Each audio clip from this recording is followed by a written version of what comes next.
Bismillahirrahmanirrahim. Assalamu alaikum. Welcome to all of you in quantitative method revision sessions. हमारे इस revision session का मकसद basically अपने अंदर एक कॉन्फिडेंस लेके आना कि विद इन 10 डेज हम एक ऐसी प्रेपरेशन कर सकते हैं कि हमारा पेपर पास हो जाए और इंशाल्लाह ज़रूर होगा। और इसी माइंडसेट के साथ आप लोगों ने जाना है एग्जाम देने। अपने अंदर से डर खौफ फेलियर के किसी किस्म की कोई सोच निकालते हैं और हमेशा इसी सोच के साथ जाएं कि ये आपकी फर्स्ट और लास्ट अटेम्प्ट है और आपने पेपर पास कर दिया और वहीं पे बैठे हुए ही आपका पेपर पास हो जाएगा। देखिए, रिवीजन सेशन में मैं ये अज्यूम कर रहा हूँ कि आपकी एक मरतबा सारी कोर्स कंप्लीशन हो चुकी है। आपने फर्स्ट 15 चैप्टर गो थ्रू कर लिए होंगे। आपको आइडिया ज़रूर होगा कि उन 15 चैप्टर्स में क्या कुछ है। अगर आपके कोई एक दो चैप्टर स्किप भी हैं तो कोई ऐसा सच मसले वाली बात नहीं है। हमने जाना है पेपर को पास करने की तरफ। यहाँ पर कोई मेरिट सर्टिफिकेट आपको नहीं मिल रहा, 100% के लिए ना जाओ। कोई टेंशन की बात नहीं है कि मुझे 2 चैप्टर नहीं आते, मुझे 3 चैप्टर नहीं आते। कितने क्वेश्चन पूछ लेगा उन 3 चैप्टर? सपोज के 3 चैप्टर नहीं आते, कितने क्वेश्चन पूछ लेगा उन 3 चैप्टर्स में से? 5 पूछ लेगा, 6 पूछ लेगा, बस।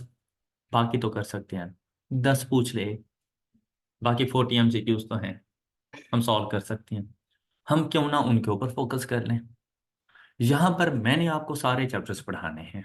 इंशाल्लाह एक अच्छे तरीके से हम लोग रिवीजन को प्लान करके चलेंगे और हम लोगों ने चैप्टर नंबर 1 से लेकर चैप्टर नंबर 15 तक तमाम चैप्टर्स को इक्वल इंपॉर्टेंस देनी है और यही माइंडसेट आपका होना चाहिए। ये बात गलत है जो लोग आपसे कहते हैं कि फाइनेंस और प्रोबेबिलिटी बहुत इंपॉर्टेंट है और बाकी चैप्टर्स की इंपॉर्टेंस नहीं है। आपने ऐसा कुछ नहीं सोचना और ना ऐसी कोई बात है। मार्केट में अब देखिए, आपका पेपर डिफरेंट है। जो पेपर मुझे आने वाला है ना, वो पेपर आपको नहीं आने। मैं तो अपने पेपर के मुताबिक आपको बात करूंगा ना। हो सकता है मेरे वाला पेपर आपके पास ना आए। तो ये कोई कॉन्सेप्ट नहीं है कि फाइनेंस में से ज्यादा क्वेश्चन आ जाएंगे, प्रोबेबिलिटी में से ज्यादा क्वेश्चन आ जाएंगे तो भी सारे क्या डिफिकल्ट क्वेश्चन आपके लिए बने हुए हैं। तो ऐसा कुछ भी नहीं है। मार्केट में हर किस्म का बच्चा आपको मिलेगा। आप किसी एक को भी फॉलो नहीं कर सकते। आपने अगर फॉलो करना है तो सिर्फ एक बात कि चैप्टर नंबर 1 से चैप्टर नंबर 15 तक each and everything has equal importance. आपके लिए फाइनेंस की भी वही इंपॉर्टेंस होनी चाहिए जो लीनियर प्रोग्रामिंग की है। आपके लिए चैप्टर नंबर 7 की वही इंपॉर्टेंस होनी चाहिए जो चैप्टर नंबर 8 की है। क्योंकि जब तक 7 ना आता हो 8 भी नहीं आता। तो आपके लिए ये चीजें कनेक्टेड हैं। लेकिन हमने इनको सॉल्व कैसे करना है? देखिए भाई, नॉलेज होगा आपके पास, आपको मुबारक हो। हम लोगों ने यहाँ पे देखना है कि हम लोगों ने एग्जाम सेंटर में बैठकर एमसीक्यूज को सॉल्व कैसे करना है और आपने अपने आप को वहीं पे बैठे हुए पास कैसे करना है। बस आपने इस चीज से निकलना है। और जिस तरह से आप लोग पबजी खेलते हो, तो जैसे रेड जोन आता है ना तो आप लोग भागते हो, सेफ जोन की तरफ जाते हो। तो भाई ये फर्स्ट 25 MCQs ये आपका रेड जोन है और आपने इसमें से निकलना है और विद इन टाइम निकलना है और बस 25 MCQs ठीक करके 26 तक जाना है। बस आप सेफ हो, फिर आपके 100 मार्क्स हैं। फिर चाहे 52 पे ही क्यों ना पेपर पास हो, आपके 100 मार्क्स हैं। ये है आपकी अचीव और उस सब के लिए आप लोग यहाँ पे बैठे हो। अब हमने ये देखना है कि हमने इसको अचीव कैसे करना है। भाई क्यों है, मैं बेटा कुछ सब्जेक्ट्स ऐसे हैं जो छोटे छोटे से हैं, कुछ मतलब चैप्टर्स हमारे ऐसे हैं। तो हम 10 डेज में 15 चैप्टर्स 1 बाय 1 हम लोग करेंगे सॉल्व। लेकिन छोटे छोटे चैप्टर्स हम लोग एक दिन में 2 करेंगे। लेकिन फाइनेंस के जैसे अब लेंथी कॉन्सेप्ट्स हैं, कॉन्सेप्ट्स काफी सारे हैं, एक डिफिकल्ट सा कंसीडर किया जाता है। तो उसके हर चैप्टर के ऊपर एक एक दिन लगाएंगे हम लोग, ताकि एक अच्छे तरीके से हमारी रिवीजन इस तरह से हो जैसे हमें ये लगे जैसे हमने कोर्स को ये भी पढ़ रहा है। तो मेरा जो मेथड होगा वो बेटा सिर्फ क्वेश्चंस के सॉल्यूशंस की तरफ नहीं होगा कि ये क्वेश्चन ऐसे हो जाएगा, ये ऐसे हो जाएगा, ये ऐसे हो जाएगा। ऐसा नहीं है। चैप्टर नंबर 1 से ही हम लोग लेके चलेंगे। लेकिन जब भी हम लोग कोई चैप्टर स्टार्ट करने लगेंगे, सबसे पहले मैं आपको बताऊंगा कि उस चैप्टर के अंदर फार्मूलाज कौन कौन से यूज हों, ताकि आप लोगों की एक रिवीजन हो जाए कि इस चैप्टर में मैक्सिमम ये कॉन्सेप्ट्स हैं और हम लोगों ने ये फार्मूलाज यूज करने हैं इसके अंदर। और फिर मैं आपको लेकर आ जाऊंगा प्रैक्टिस क्वेश्चन की तरफ कि अगर आपसे इस तरह का क्वेश्चन पूछा जाए तो आपने इनको सॉल्व कैसे करना है। आप लोगों को आइडिया हो सके कि उन क्वेश्चंस को एग्जाम में बैठे हुए हम लोगों ने सॉल्व कैसे करना है। बहुत से क्वेश्चन ऐसे हैं जिनके लिए ठीक है फार्मूले की जरूरत पड़ती होगी, लेकिन आप लोगों की स्मार्ट वर्किंग सबसे ज्यादा जरूरी है कि आपको पता हो कि मैंने इसको सॉल्व कैसे करना है। आपको ये पता हो कि इन केस में फार्मूला भूल भी गया हूं या मुझे नहीं भी आता, तो मैंने ऑल्टरनेटिव वे कैसे यूज करना है, मैंने इसको ठीक कैसे करना है क्वेश्चन को। तो आपके पास जब एग्जाम में आप लोगों को पता है कि के अंदर इन टोटल 50 एमसीक्यूज हैं और आप लोगों ने 2 आवर्स में कंप्लीट करने हैं, फर्स्ट राउंड लगाएं और आप लोगों ने इजी क्वेश्चन ढूंढने हैं। मतलब कोई ऐसा क्वेश्चन आपने पढ़ा, क्वेश्चन आपके सामने था, आपको लगा कि नहीं ये थोड़ा टफ टाइम देगा मुझे, या आपको लगा ये एक ऐसे चैप्टर में से है जो मेरा थोड़ा सा वीक है, विद इन 2 सेकेंड ये डिसीजन लेना है and move to next question, और आपने उसको स्किप कर दिया। आपका पहला राउंड बिल्कुल ऐसा ही हो। और जो क्वेश्चन आपको लगे कि ये तो बस मैं कैलकुलेटर पे पुट करूं तो मेरे पास आंसर आ जाएगा, इसके ऊपर तो मैं ऑल्टरनेटिव वे यूज कर सकता हूँ, उसको सॉल्व करते जाना है। जैसे ही आप लोग एट द एंड पहुंचेंगे और आपका क्वेश्चन नंबर 50 होगा, आप लोग देखेंगे कि आप 20+ क्वेश्चन सॉल्व कर चुके होंगे। तो आपके अंदर से वो डर खौफ सब खत्म हो जाना है कि रिमेनिंग 30 क्वेश्चन में से आपने सिर्फ 5 क्वेश्चन और ठीक करने हैं, और अभी तक आप लोगों ने ऐसे कोई कैलकुलेशन नहीं की हुई थी, तो आप लोग इजीली 5+ क्वेश्चन भी ठीक कर लेंगे। आपने सिर्फ सबसे पहली एफर्ट यही करनी है कि अपने आप को पास करो। जब पास करा लो, फिर खुल के खेलो, डर खौफ निकाल देना, क्योंकि अगर उस माइंड सेट के साथ जाओगे तो फिर तो फेल होने वाले हो। और जब फेल ही होना है तो फिर डर खौफ किस बात का है, फिर बगैर टेंशन लिए फेल हो जाओ। फिर टेंशन लेने की क्या जरूरत है अगर फेल ही होना है तो। रिलैक्स होकर जाओ, इजी होकर जाओ, अपने आप को फ्रेश करके जाओ। वो 2 घंटे आपकी जिंदगी के सबसे कीमती घंटे हैं। आई कैप को कोई गर्ज नहीं कि उससे पहले 6 माह आप दिन रात पढ़ते रहे।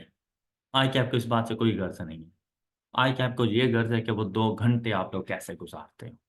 तो हम लोग उन 2 आवर्स को किस तरह से गुजारना है उसकी प्रैक्टिस के लिए यहाँ पे बैठे हैं। अगर हम लोग बात करें चैप्टर नंबर 1 की, mathematical equation and coordinate system, तो इसके अंदर कौन कौन से पॉइंट्स शामिल हैं सबसे पहले हम उनको देख लेते हैं। ठीक है भाई, एक तो हमारे पास कोऑर्डिनेट सिस्टम, कार्टेशियन प्लेन, हमें पता है कि 4 क्वाड्रेंट्स इसमें मौजूद होते हैं।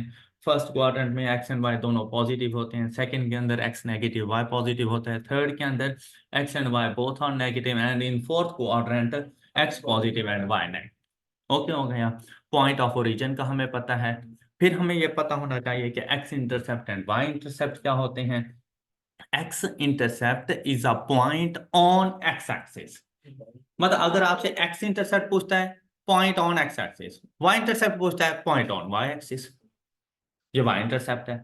अब क्या, पूरे एक्स एक्सिस के ऊपर वाई की वैल्यू 0 होती है, तो हम लोग कह सकते हैं कि X intercept is a point on X axis where Y is equal to 0। और वाई इंटरसेप्ट की बात करें, is a point on Y axis, और पूरे वाई एक्सिस के ऊपर एक्स की वैल्यू 0 होती है, where X is equal to 0। मतलब हमेशा याद रखिएगा कि क्वाड्रेंट में हमेशा वो पॉइंट जाएगा जो नॉन जीरो, जिसके अंदर 0 ना आए। अगर 0 आ जाता है तो कभी भी क्वाड्रेंट में नहीं जाएगा। अगर एक्स की वैल्यू 0 हो और वाई एनी कांस्टेंट नंबर, तो वो जाता है वाई इंटरसेप्ट वाई एक्सिस के ऊपर। और अगर वाई की वैल्यू 0 हो और एक्स कोई भी एक कांस्टेंट नंबर हो, तो वो एक्स इंटरसेप्ट है, वो एक्स एक्सिस के ऊपर रहेगा। और अगर दोनों 0 हो तो इंटरसेप्ट नहीं कहना, पॉइंट ऑफ ओरिजिन कहना। और अगर कोई सा एक 0 हो तो फिर इंटरसेप्ट, दोनों 0 हो पॉइंट ऑफ ओरिजिन, दोनों 0 ना हो तो कोई ना कोई क्वाड्रेंट। ये बात क्लियर हो गई है। उसके बाद हम लोगों ने ना इन पॉइंट्स से, जिनको हम लोग कोऑर्डिनेट्स भी कहते हैं, इन पॉइंट्स से फाइंड करना होता है। जो सबसे पहली चीज होती है हमारे पास कि हमने इनका मिड पॉइंट फाइंड करके देना होता है। मिड पॉइंट, कोई से 2 पॉइंट्स आपको गिवन होते हैं, उन 2 पॉइंट्स में से फर्स्ट पॉइंट को आप लोग कह दिया करें x1 एंड y1, और दूसरे पॉइंट को आप लोग कह दिया करें x2 एंड y2। अच्छा, यहां पर ये कोई फर्क नहीं पड़ता कि आप फर्स्ट पॉइंट किसको कह रहे हैं और सेकंड पॉइंट किसको कह रहे हैं, कोई फर्क नहीं पड़ता।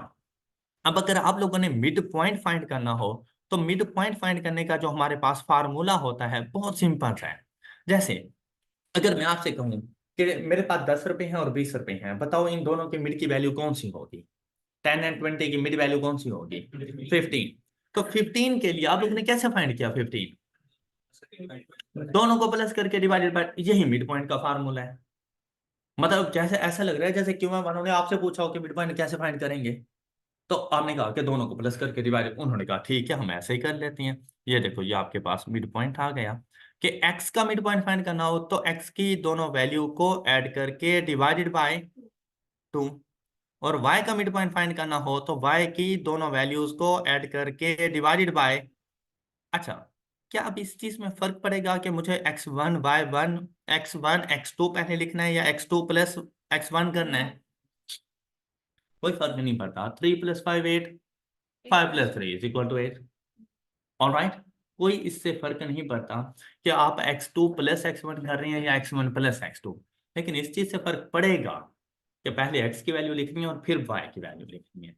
पॉइंट में हमेशा पहले x की वैल्यू और बाद में y की वैल्यू। तो आपने इन दोनों को ऐड करके डिवाइडेड बाय 2, तो ये आपके पास मिड पॉइंट बन जाएगा और इसको डिनोट किया जाता है m के साथ। अब नेक्स्ट हमारे पास इससे कॉन्सेप्ट आ जाता है distance.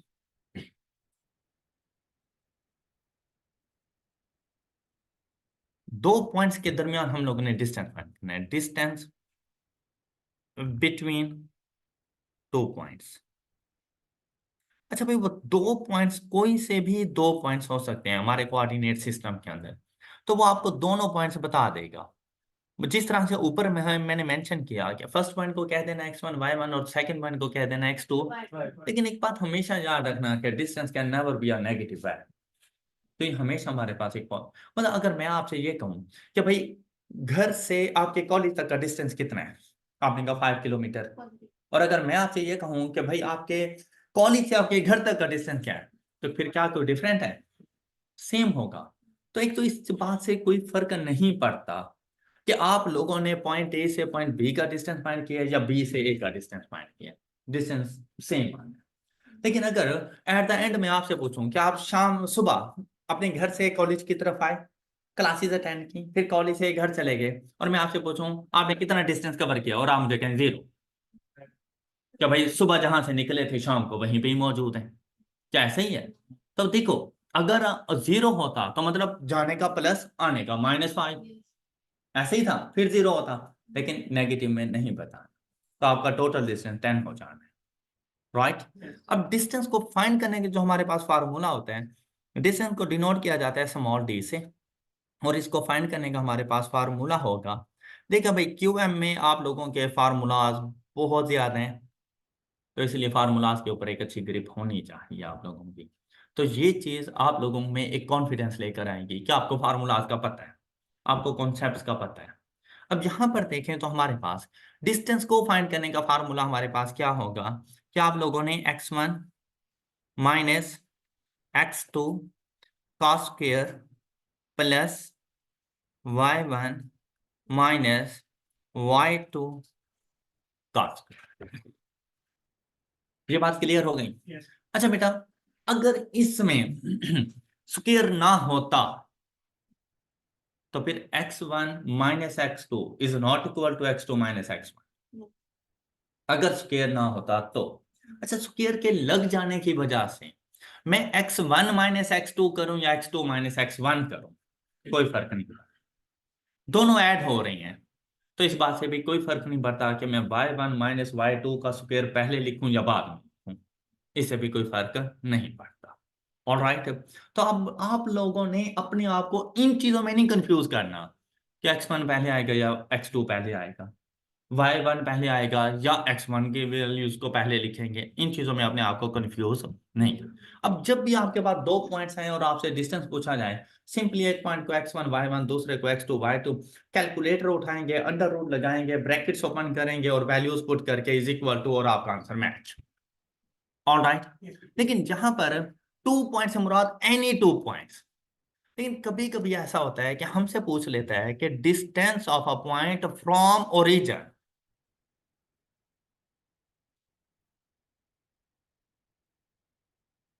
Distance of a point from origin.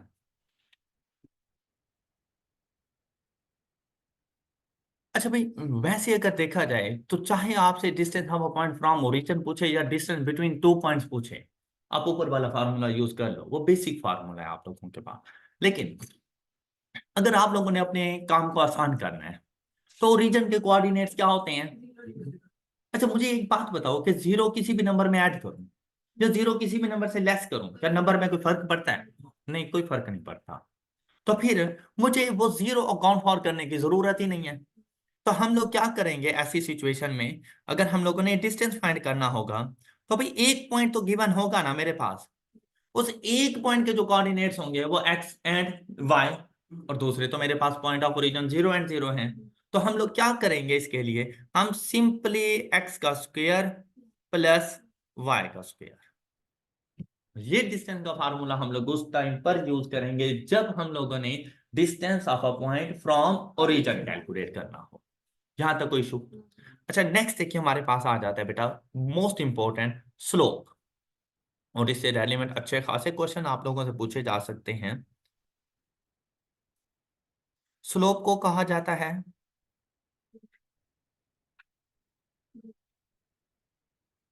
और इसको डिनोट किया जाता है स्मॉल एम से। अच्छा, अब स्लोप को फाइंड करने के बेटा मल्टीपल वेज हैं, डिपेंड करता है कि आपके पास डाटा कौन सा है। सबसे पहले और बेसिक अगर इसकी हम लोग बात करें ना, तो स्लोप हमारे पास होता है अगर हमें दो पॉइंट्स गिवन हो। अगर हमें दो पॉइंट्स गिवन हो, जैसे कि बिल्कुल ऊपर ऊपर वो दो पॉइंट गिवन थे, हमने उन्हीं से मिड पॉइंट फाइंड कर लिया, उन्हीं से हम लोगों ने डिस्टेंस फाइंड कर दिया, उन्हीं से हम लोग स्लोप भी फाइंड कर लेंगे। अगर कोई से दो पॉइंट्स मेरे पास गिवन हो, तो स्लोप फाइंड करने के लिए फार्मूला होता है Y two minus upon X two minus X one. अच्छा भाई, ये फार्मूला लिखते हुए आप लोग मतलब खुद से अपनी रिवीजन के लिए फार्मूला बोल सकते हैं, ताकि आप लोगों को पता चलता रहे। जैसे ही आप लोग खुद बोलेंगे ना, आपको वो बात कभी भूलेगी नहीं। तो यहाँ पे मतलब शर्माने शुरमाने की कोई जरूरत नहीं। ये अपनी शर्म को गेट से बाहर रख कर आओ, और यहाँ पर बेशरम होकर आके बैठ जाओ। सीखने के लिए बेशरम होना पड़े हो जाओ। ओके।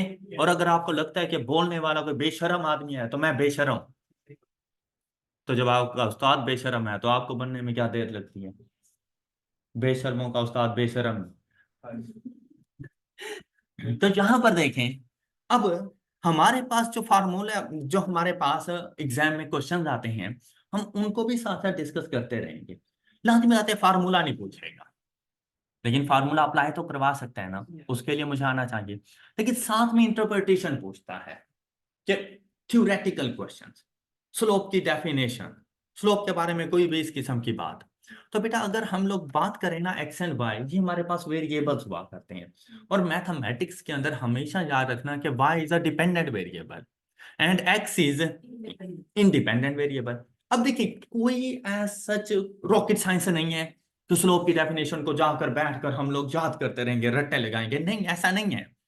आपको क्या लगता है न्यूमरेटर में मैंने क्या लिखा हुआ है कि y की वैल्यूज के दरमियान चेंज, एम आई राइट? और डिनोमिनेटर में मैंने क्या लिखा हुआ है, x की वैल्यूज के दरमियान चेंज। ऐसे ही है ना? लेकिन अब सिर्फ बात क्या होगी कि मैं y को रिप्लेस कर दूंगा उसके नाम के साथ। y का क्या नाम है? Dependent variable. तो मुझे ऐसा लग रहा है जैसे मैं स्लोप को फाइंड करने के लिए लिख रहा हूं चेंज इन डिपेंडेंट वेरिएबल। ऐसे ही है। और डिनोमिनेटर में देखो, change in independent variable. Alright. लेकिन ये जो स्लैश आ रहा है ना, मैं ये थोड़ी कहूंगा slope is equal to change in dependent variable divided by change in independent variable. तो ये तो कोई बात ना हो। यहां पर इस डिवाइडेड बाय को रिप्लेस किया जाता है ड्यू टू, इसको रिप्लेस किया जाता है ड्यू टू। तो अब देखो ये क्या बन जाएगा, स्लोप इज इक्वल टू, नहीं बोलना, इज इक्वल टू रिप्लेस कर रहा है इसको, slope is change in dependent variable due to change in independent variable. ये स्लोप की डेफिनेशन, क्या भूल जाओगे? मीन्स दैट कि आपने ये देखना है कि अगर मैं इंडिपेंडेंट वेरिएबल को चेंज करूं तो उसकी वजह से मेरे डिपेंडेंट वेरिएबल में क्या चेंज आता है, उसे स्लोप कहा जाता है। बात क्लियर हो गई? अब जिंदगी भर नहीं भूलने वाली ये डेफिनेशन। इवन के इस मेथड के मुताबिक आप लोग बाद में भी बहुत सारी चीजों की डेफिनेशन खुद ही बना लोगे।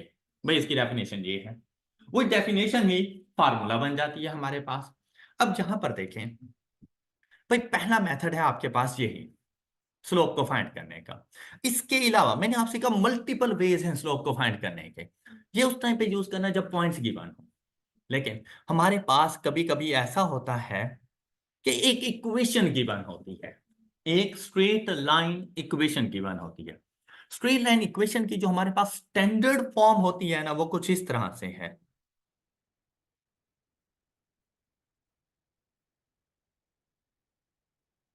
Standard form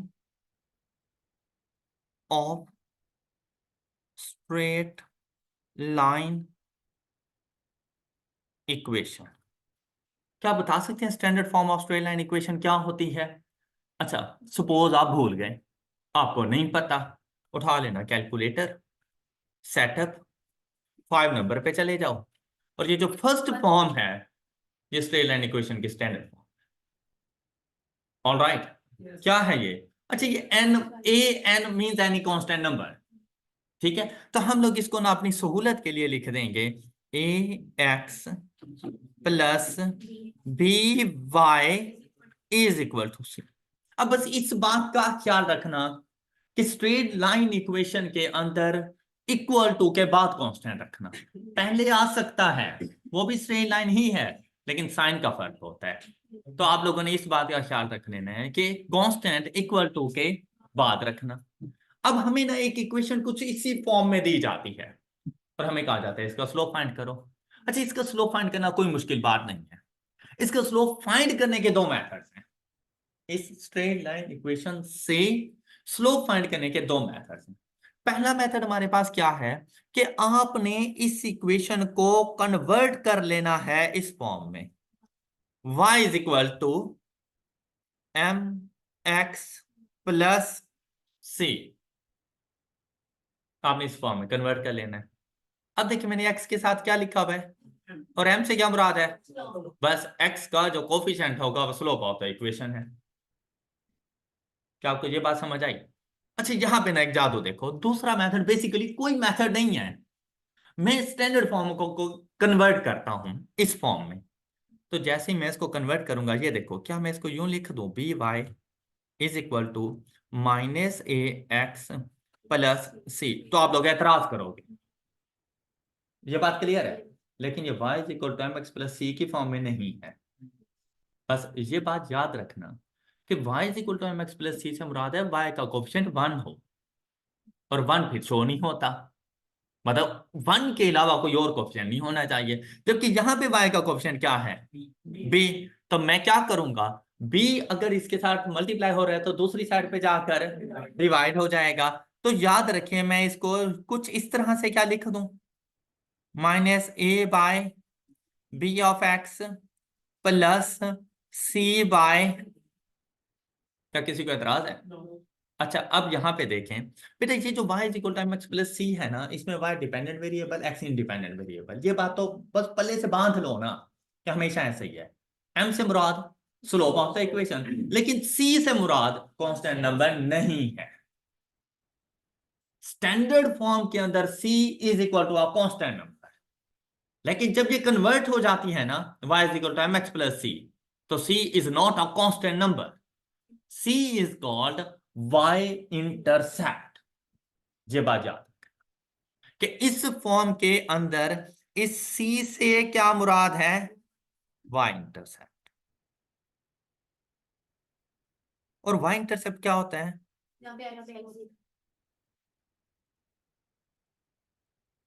all right. अच्छा, तो आपसे बेटा एक ही इक्वेशन देकर दो क्वेश्चन पूछे जा सकते हैं। Find the slope of the equation, find y intercept. तो आप लोगों ने उस इक्वेशन को कन्वर्ट कर लेना है y is equal to M X plus C की फॉर्म में। x का जो कोफिशिएंट होगा वो स्लोप ऑफ द इक्वेशन, और जो कांस्टेंट वैल्यू आपको शो हो रही होगी वो y इंटरसेप्ट बन जाएगा। एम आई राइट? लेकिन इसके लिए आपको पहले इक्वेशन को कन्वर्ट करना पड़ेगा, ऐसे ही है ना? ना करना, अब ना करना। अब किस तरह से हम लोगों ने करना है? आपके पास इक्वेशन गिवन है, हमेशा याद रखना है कि x का कोफिशिएंट कहलाता है a, y का कोफिशिएंट कहलाता है b, और is equal to a constant value. अगर आपकी इक्वेशन इस फॉर्म में हो तो बेटा स्लोप को फाइंड करने का फार्मूला, देखो भाई कोई अपने घर से नहीं लेके आ रहा फार्मूला, इसी इक्वेशन को ही तो कन्वर्ट किया है y is equal to mx plus c की फॉर्म में। तो देखो x का कोफिशिएंट क्या आ रहा है, तो माइनस ए बाई बी को हमने यहां पर क्या कहा, तो यही तो स्लोप है। कन्वर्ट नहीं करना, x का कोफिशिएंट उठाना है, y का कोफिशिएंट उठाना है। माइनस फार्मूले का पार्ट है, minus x coefficient divided by y coefficient.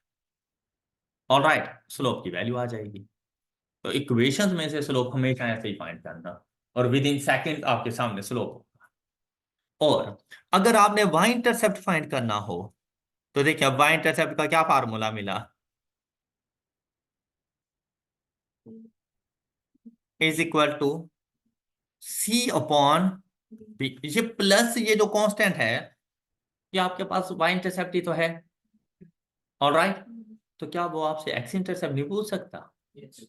पूछ सकता है x इंटरसेप्ट। तो अगर आपसे x इंटरसेप्ट पूछ ले तो आप लोगों ने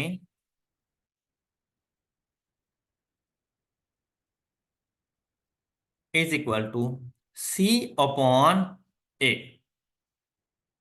अच्छा, कैसे याद रखेंगे भाई? स्लोप फाइंड करने के लिए कांस्टेंट वैल्यू का कोई रोल नहीं है, चाहे वो इक्वल टू से पहले इक्वल टू के बाद है, मुझे कोई घर से नहीं है। स्लोप फाइंड करना होगा तो minus x coefficient divided by y coefficient.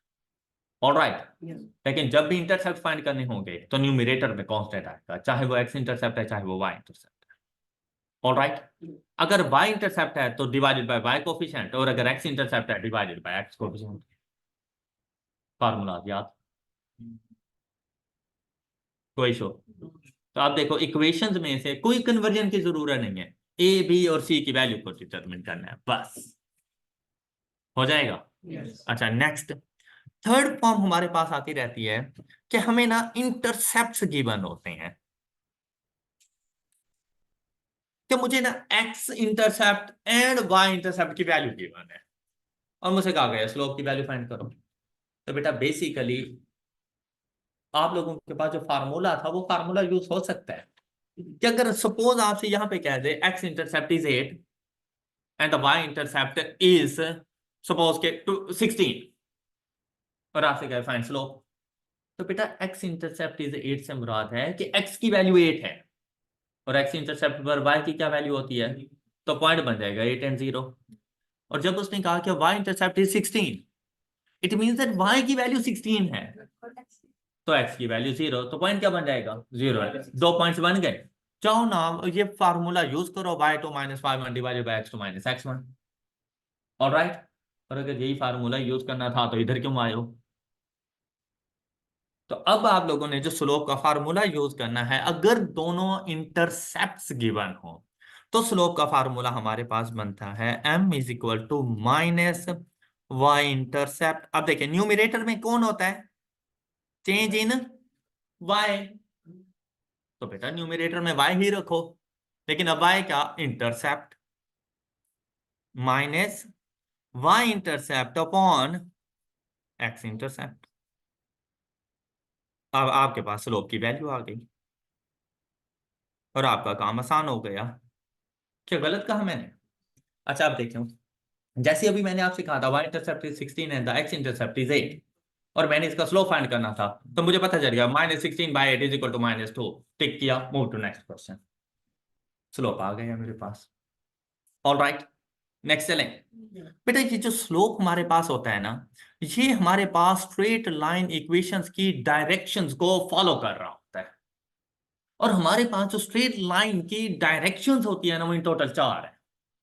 अब आपके काफी सारे एमसीक्यूज 2 मिनट में क्लियर होने वाले हैं, और आपको ये एमसीक्यूज कभी भी नहीं भूलने वाले। मतलब इन केस आप ना करना दोबारा रिवीजन चैप्टर 1 की, और जाके एग्जाम में बैठ जाना आपको मेरा लेक्चर याद आ रहा होगा कि भाई किसी ने चैप्टर 1 पढ़ाया था, तो उसने कोई बात बोली थी और वहां पे बैठे हुए आपका एमसीक्यू सॉल्व। ऑलराइट, अब देखो भाई, जो आपके पास स्ट्रेट लाइन की डायरेक्शन है ना, वो 4 किस्म की है। कौन कौन सी? सबसे पहले हमारे पास आती रहती है स्ट्रेट लाइन की डायरेक्शन अपवर्ड। और ये डायरेक्शन आपने हमेशा लेफ्ट टू राइट देखनी है, राइट टू लेफ्ट नहीं। हमेशा डायरेक्शन जब भी चेक करनी हो कहां से देखनी है? Left hand to right hand side. तो अगर लेफ्ट टू राइट देखो तो आपको देखने के लिए ऊपर की तरफ देखना पड़ेगा, अपवर्ड। ये स्ट्रेट लाइन की डायरेक्शन कौन सी कहलाएगी? अपवर्ड। ये फर्स्ट इसकी डायरेक्शन है। सेकंड डायरेक्शन कौन सी हो सकती है? Left to right.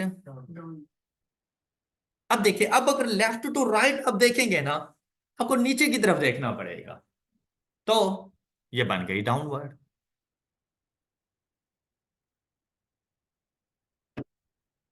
अब क्या इसको याद रखने के लिए हमें कोई बादाम खाने पड़ेंगे एक्स्ट्रा?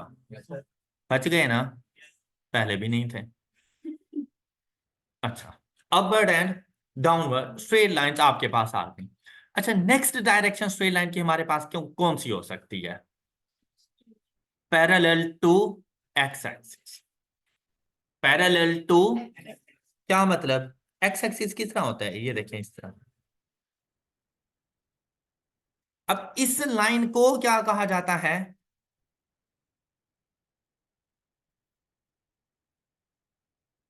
हॉरिजॉन्टल या parallel to.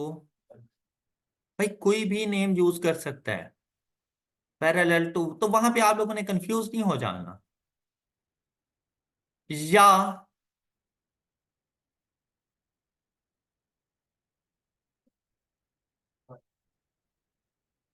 Perpendicular to Y axis.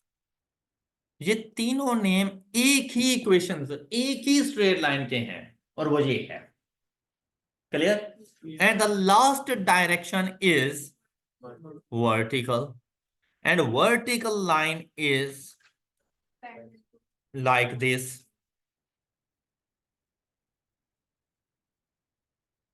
Vertical parallel to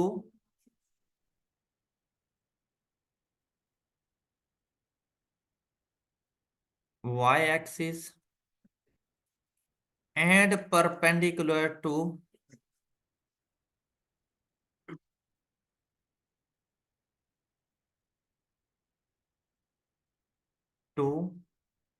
x-axis.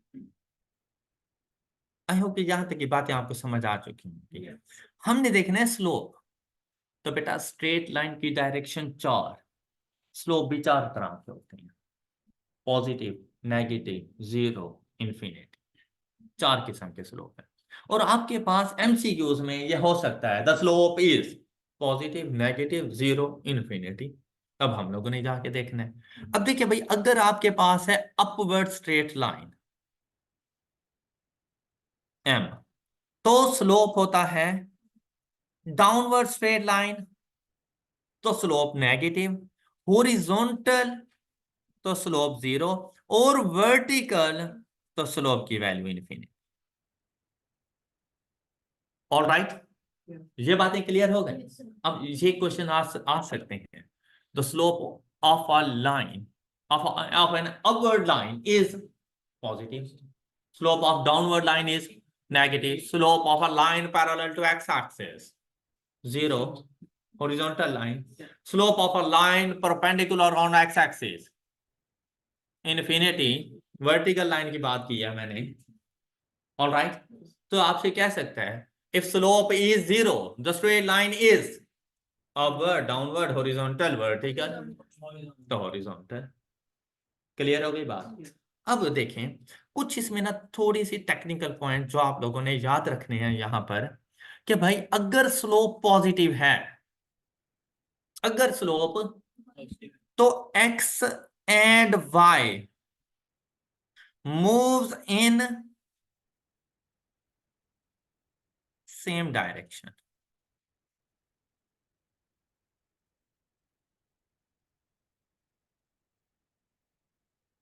What does it mean? इसका मतलब ये है कि बेटा देखें, चेंज आना होता है इंडिपेंडेंट वेरिएबल में, डिपेंडेंट वेरिएबल में चेंज आता है due to change in independent variable. Okay, मतलब मेरी सैलरी में इंक्रीज हुआ तो उसकी वजह से मेरे एक्सपेंसेस भी ज्यादा हो गए। अब सैलरी में इंक्रीज, एक्स की वैल्यू में इंक्रीज, वाई की वैल्यू में भी इंक्रीज हो गया है। क्या दोनों की डायरेक्शन सेम है? तो स्लोप पॉजिटिव। अच्छा, यहां सेम से मुराद सिर्फ इंक्रीज करना नहीं है। क्या मतलब आप ये ना समझें कि अगर दोनों की वैल्यू में डिक्रीज होगा तो स्लोप नेगेटिव? नहीं। देखो भाई, अगर मैं 10 पेन लेता हूं तो मैं 100 रुपए पे करता हूं, लेकिन अगर मैं 5 पेन लूंगा तो फिर 50 रुपए। देखो, क्वांटिटी के कम करने से प्राइस कम हो गई, स्लोप पॉजिटिव है। क्यों? डायरेक्शन से जी, डायरेक्टली प्रोपोर्शनल है एक्स एंड वाई। ये बात समझ आ गई सब बच्चों को? तो फिर नेगेटिव अगर स्लोप हुआ तो एक्स एंड वाई की डायरेक्शंस क्या होंगी? X and Y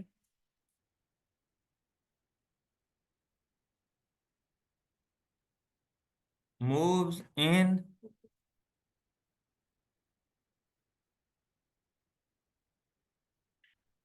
opposite direction।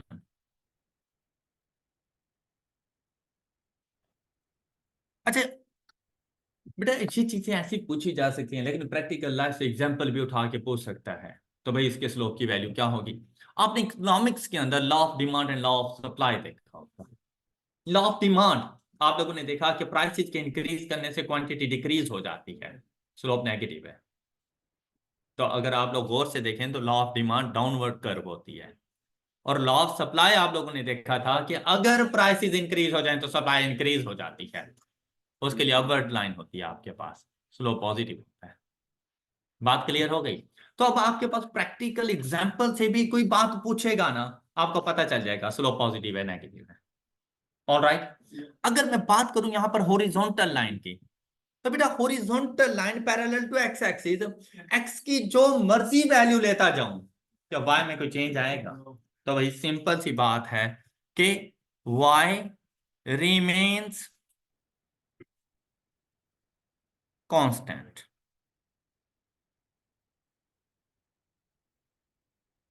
अब आपसे जरूरी नहीं वो ये पूछे the slope of horizontal line is, और आप कहें जीरो। नहीं, वो आपसे कह सकता है if y remains same the slope is zero. अगर y की वैल्यू कांस्टेंट है, देखो भाई y कांस्टेंट है तो line parallel to x axis बन जाएगी, हॉरिजॉन्टल बन जाएगी। और अगर हॉरिजॉन्टल है, क्या y में कोई चेंज है? तो यही तो हमने कहा था, चेंज इन y, और y में कोई चेंज ही नहीं है, तो स्लोप जीरो है। ऐसा ही है ना, सिंपल सी बात थी इसमें। और अगर वर्टिकल लाइन हो तो हम लोग कहते रहते हैं एक्स रिमेन्स कांस्टेंट। अब आप लोग खुद सोचो कि ऐसी लाइन जो वर्टिकल है, पैरेलल टू वाई एक्सिस है, वाई चेंज होता रहेगा, लेकिन क्या एक्स में किसी किस्म का कोई चेंज है? नहीं, एक्स सेम है। तो अगर आपको कोई से दो पॉइंट्स मिले जिनमें वाई की वैल्यू सेम हो, और आपसे पूछा जाए इसका स्लोप क्या होगा, तो वैसे तो फार्मूला भी अप्लाई कर सकते हो, लेकिन अब आपने स्मार्ट वर्किंग करनी है। क्या आपने जैसे ही देखा वाई सेम है तो स्लोप जीरो, और अगर एक्स सेम है तो स्लोप इन्फिनिटी। क्यों? हमने कहा था due to change in x, और एक्स में चेंज ही नहीं है, जबकि वाई में बहुत ज्यादा चेंज है, तो फिर इंफिनिटी चला जाएगा। और जैसे ही आप लोग any constant number divided by zero करो तो कैलकुलेटर में एरर आएगा, और उस एरर से मुराद होता है इनफाइनाइट मैथ्स एरर। इससे मुराद होता है द रिजल्ट इज इंफिनिटी। और जब सिंटैक्स एरर हो, मींस आपने कोई मिस्टेक की है, कोई अरिथमेटिकल मिस्टेक है, उसको ठीक करो। और जब मैथ्स एरर हो, इससे मुराद होता है द रिजल्ट इज इन, जबकि आप zero divided by any constant number करो तो रिजल्ट जीरो है। बात क्लियर हो गई? यहां तक किसी को कोई इशू? आई होप कि आप इन चीजों को कर लेंगे। अच्छा, यहीं पे ना मैं आपको बताता जाऊं कि भाई जो हमारे पास हॉरिजॉन्टल लाइन की स्टैंडर्ड फॉर्म ऑफ इक्वेशन होती है, हॉरिजॉन्टल लाइन की स्टैंडर्ड फॉर्म ऑफ जो इक्वेशन होती है, तो देखिए इसमें हमने क्या कहा, वाई रिमेन्स, तो यही इसकी इक्वेशन है। कि अगर कोई ऐसी इक्वेशन है जिसमें y इज इक्वल टू सी हो, समझ लेना वो हॉरिजॉन्टल है और उसके स्लोप की वैल्यू 0 है। ऑलराइट, तो और वर्टिकल लाइन की स्टैंडर्ड फॉर्म ऑफ इक्वेशन क्या होती है? तो हमने क्या कहा, तो x is equal to c, और अगर आपके पास कोई इक्वेशन आ जाए x is equal to c, the slope is infinity and the direction of straight line is vertical. x को कांस्टेंट कर दो, तो x कांस्टेंट इस तरह से होगा parallel to y axis, vertical line, और y कांस्टेंट इस तरह से होना है parallel to x axis, slope is 0 and the straight line is horizontal. भूल जाएंगे ये चीज, क्लियर है यहां तक? नेक्स्ट देखें बेटा, हमारे पास ना कुछ इक्वेशन दे दी जाती हैं और हमसे कहा जाता है कि बताएं ये जो इक्वेशंस हैं ये पैरेलल हैं, परपेंडिकुलर हैं, या नाइदर पैरेलल नॉट परपेंडिकुलर। जब भी हम लोग दो इक्वेशंस की बात करें ना, अभी बात कर रहे थे एक ही इक्वेशन की कि उसकी चार डायरेक्शन हो सकती हैं, लेकिन जब हम लोग दो इक्वेशंस की बात करते हैं ना, तो उनके दरमियान जो रिलेशनशिप होता है वो तीन किस्म का होता है। वैसे बेसिकली दो किस्म का, या तो वो एक दूसरे को इंटरसेक्ट करेंगे या नहीं करेंगे। ये दो किस्म का रिलेशनशिप है। अगर कोई सी दो स्ट्रेट लाइंस हैं, या तो वो एक दूसरे को इंटरसेक्ट करेंगी, कहीं ना कहीं एक दूसरे के साथ जाके मिलेंगी या नहीं मिलेंगी, और स्ट्रेट लाइन हमेशा एक दूसरे को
हम लोग बात कर रहे थे कि हमारे पास दो अगर स्ट्रेट लाइंस हों तो वो दो पोजीशंस हो सकती हैं, या तो इंटरसेक्ट करेंगे या फिर इंटरसेक्ट नहीं।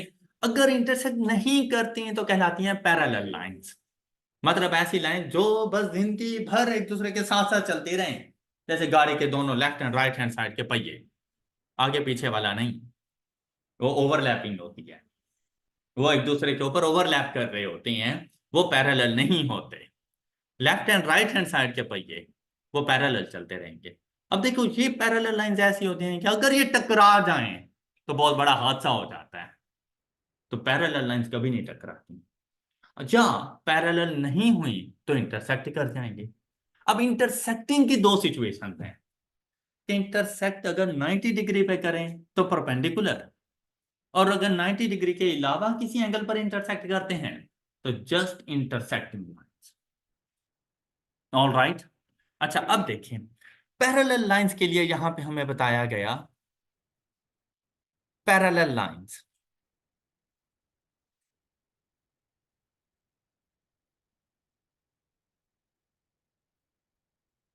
हमेशा याद रखिए कि पैरेलल लाइंस के स्लोप एक दूसरे के इक्वल होते हैं। कि जब भी आपसे पैरेलल लाइंस की बात करें तो फर्स्ट लाइन का slope is equal to second line. अब ऐसा हो सकता है कि आपको फर्स्ट लाइन दें और आपसे कहें कि बताएं इसकी पैरेलल लाइन का स्लोप क्या होगा, तो जो फर्स्ट लाइन का स्लोप होगा वही उसकी पैरेलल लाइन का स्लोप होगा हमारे पास। और परपेंडिकुलर की सिचुएशन में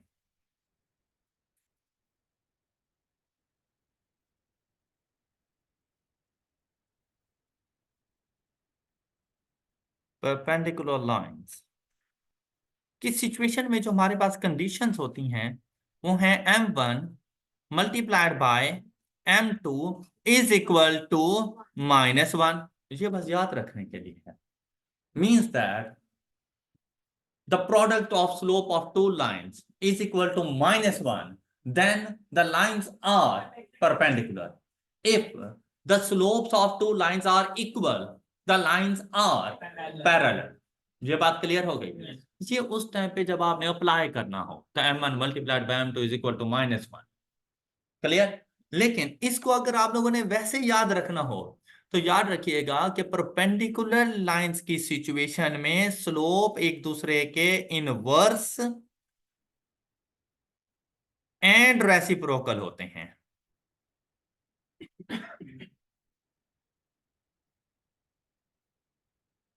अच्छा बेटा, सिर्फ इनवर्स नहीं, सिर्फ रेसिप्रोकल नहीं, और ये इनवर्स एंड रेसिप्रोकल एक जैसी चीज भी नहीं है। इनवर्स से मुराद होता है कि अगर एक पॉजिटिव है तो दूसरा नेगेटिव, ये इनवर्स होता है, साइन चेंज होना। और रेसिप्रोकल से मुराद होता है डिनोमिनेटर का न्यूमरेटर और न्यूमरेटर का डिनोमिनेटर, फ्रैक्शन का उलट कर देना, ये रेसिप्रोकल होता है। तो मतलब अगर मैं आपसे ये कहूं कि m1 इज इक्वल टू -3/2, मुझे बताओ इसके पैरेलल लाइन का स्लोप क्या होगा? -3/2 पैरेलल लाइन। सेम होगा ना पैरेलल लाइंस में? और अगर आपसे पूछा जाए कि इसकी परपेंडिकुलर लाइंस का स्लोप क्या होगा, यहां पर देना था मैंने एक कॉन्सेप्ट कि जब आप लोग एग्जाम में बैठे हुए होते हैं ना, आप पहली चीज पढ़ते हैं और जाके तुक्का लगाते हैं, टिक करते हैं, मूव टू नेक्स्ट, हालांकि एंड पे रिजल्ट चेंज होता है। एक थोड़ा सा चेंज आपके क्वेश्चन के सोल्यूशन को बदल देता है। तो यही कॉन्सेप्ट मैंने इधर बताना था। हालांकि मैंने अमल लिखा ना, आपके माइंड में सेट हो चुका था मैं परपेंडिकुलर लाइन का पूछने वाला हूं, हालांकि मैंने नहीं पूछा। मैंने कहा पैरेलल लाइन का स्लोप क्या होगा, आपने भाग के कहा 2/3 2/3 2/3। क्वेश्चन गलत हो गया। अब बस यही जल्दबाजी आपने एग्जाम में नहीं करनी। आपके पीछे कोई पुलिस नहीं लगी हुई, और अगर किसी को टाइम देना है तो पेपर से 1 घंटे के बाद करें, ताकि आपको ये ना पता हो कि यार मेरा 12 बजे पेपर हैंड होना है और 12 बजे ही मैंने उससे मिलना है, तो ये गड़बड़ हो जाएगी। आपका 1 घंटा वो इसी तगोदो में रहेगा, पेपर पास करूं या उसे मिलने जाऊं। तो उसको 1 बजे का टाइम दे देना, ताकि पेपर तसल्ली से पूरा हो सके। ऑलराइट? कोई पुलिस नहीं लगी हुई, आपका फ्यूचर सबसे ज्यादा कीमती है, तो वो 2 घंटे वहीं पे लगाना। और ना के फिजिकली, मेंटली भी उधर ही होना। ये ना हो सानू नहर वाली पुल पे बुला के खुद माही पेपर दे रहा है, तो ऐसा नहीं होना चाहिए। राइट? कोई बात नहीं, बाद में बुला पहले पेपर। अच्छा, आई होप कि ये कॉन्सेप्ट क्लियर हो चुके हैं। और अगर इन दोनों में से सिचुएशन कोई भी ना हो, मतलब आपने दो लाइंस के स्लोप फाइंड किए, इक्वल आ गए तो पैरेलल, इनवर्स एंड रेसिप्रोकल आ गए तो परपेंडिकुलर, और अगर ये दोनों सिचुएशन मीट नहीं हुई, neither parallel not perpendicular, okay, means that intersecting. Got it? Next देखिए बेटा, आपके पास आ जाती है different forms of straight line equations. और यहां पर हम लोग, एक तो हमारे पास थी ना स्टैंडर्ड फॉर्म ऑफ इक्वेशन, उस स्टैंडर्ड फॉर्म के अलावा हम लोगों ने forms of straight line equation,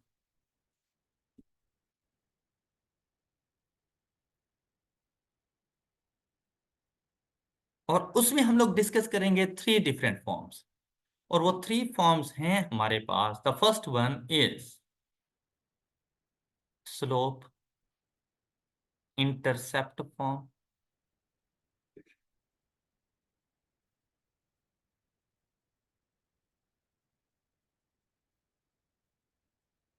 second form is point slope form,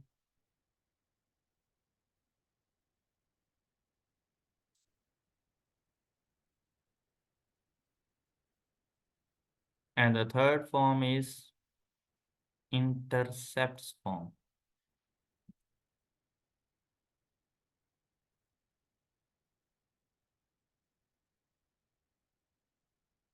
और अब इनकी स्टैंडर्ड फॉर्म का आपको पता होना चाहिए। स्लोप इंटरसेप्ट फॉर्म हमारे पास होती है y is equal to M X plus C. इस फॉर्म ऑफ इक्वेशन को कहा जाता है slope intercept form of straight line equation. क्यों? जब भी इक्वेशन की बात आएगी तो डिपेंडेंट और इंडिपेंडेंट वेरिएबल तो मौजूद है, उसके अलावा देखो इसमें क्या मौजूद है, एम स्लोप और सी वाई इंटरसेप्ट। जहां इंटरसेप्ट से मुराद एक्स इंटरसेप्ट नहीं है, वाई इंटरसेप्ट। तो अगर कभी भी क्वेश्चन के अंदर आपको वाई इंटरसेप्ट के साथ स्लोप मिल जाए, और आपसे कहा जाए कि आपने इसकी इक्वेशन बनानी है, तो हमेशा slope intercept form of equation में जाके वैल्यूज पुट कर देना। मैं आपसे कहे the slope is 5 and the y intercept is 8, find straight line equation y is equal to 5x plus 8, question solve हो गए। और उसके बाद सिर्फ रीअरेंजमेंट है कि अगर ऑप्शन के अंदर वो ax plus B Y is equal to C की फॉर्म में लिखा हुआ है तो सिर्फ रीअरेंजमेंट है आपकी तरफ से। आपको पता चल गया कि आपने इसको यूज कहां पे करना है। सेकंड है पॉइंट स्लोप फॉर्म। अब देखो नाम से जाहिर है कि स्लोप के साथ अब वाई इंटरसेप्ट नहीं है, इवन के वाई इंटरसेप्ट खुद भी एक पॉइंट है, मतलब सेकंड फॉर्म ऑफ इक्वेशन उस पर भी यूज हो सकती है। लेकिन हमने अपने काम को जरा आसान किया कि अगर वो पॉइंट वाई इंटरसेप्ट होगा तो हम फर्स्ट इक्वेशन में चले जाएं। क्लियर? लेकिन अगर वो वाई इंटरसेप्ट के अलावा कोई भी और पॉइंट हुआ स्लोप के साथ तो हम लोग आएंगे इस फॉर्म में, y is equal to m into x minus x1 plus, देखिए भाई y और x आपके वेरिएबल्स हैं इक्वेशंस के, और x1 y1 से मुराद उस पॉइंट के कोऑर्डिनेट्स हैं कि उस पॉइंट में x की वैल्यू x1 और उस पॉइंट में y की वैल्यू y1। स्लोप गिवन होगा आपके पास तो आप लोगों ने पॉइंट स्लोप फॉर्म यूज कर लेनी है, कोई इशू। यहां पे एक और बात याद रखें कि इन केस बेटा दो पॉइंट्स गिवन हो तो 2 point form of straight line equation हम लोग नहीं पढ़ा करते, हम लोग पॉइंट स्लो फॉर्म ही यूज करते हैं। तुम दोनों पॉइंट्स की मदद से पहले स्लो फाइंड कर लेना, आ जाएगा स्लो, तो उसकी दोनों में से कोई सा एक पॉइंट उठा, कोई सा भी एक पॉइंट, आपके पास इक्वेशन बन जाएगी पॉइंट स्लो फॉर्म। क्या ये पॉइंट पिक किया कि अगर स्लोप के साथ पॉइंट गिवन हो तो पॉइंट स्लोप फॉर्म, लेकिन अगर दोनों पॉइंट्स गिवन हो और आपसे कहा जाए कि आप इसकी इक्वेशन बना कर दें तो पहले स्लोप फाइंड करो और दोनों पॉइंट में से कोई सा एक पॉइंट पिक कर लो और जाकर पॉइंट स्लोप फॉर्म में पुट कर दो वैल्यूज आपकी इक्वेशन में। Clear? The last one is intercept form and the intercept form is x upon a plus y upon b is equal to c। अच्छा बेटा वैसे अगर स्टैंडर्ड फॉर्म की बात करें ना तो x का कोफिशिएंट a, y का कोफिशिएंट b, लेकिन जहां पर ये इनके कोफिशिएंट नहीं है, यहां पर a से मुराद x इंटरसेप्ट।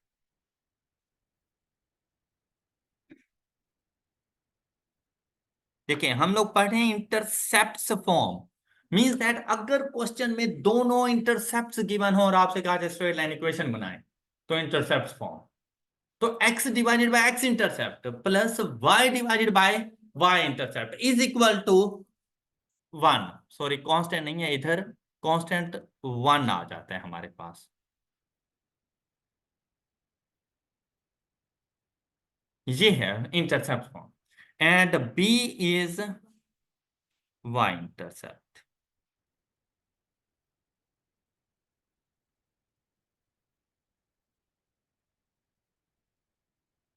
ऑलराइट, ये बातें क्लियर हो गई।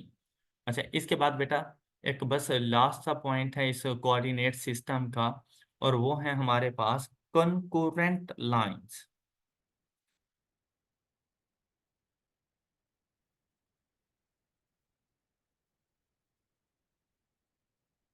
Concurrent lines means more than 2 lines. अब देखिए more than 2 means not 2, means that at least 3 lines, straight lines, having same point of intersection. More than 2 lines having same point of intersection are known as concurrent lines.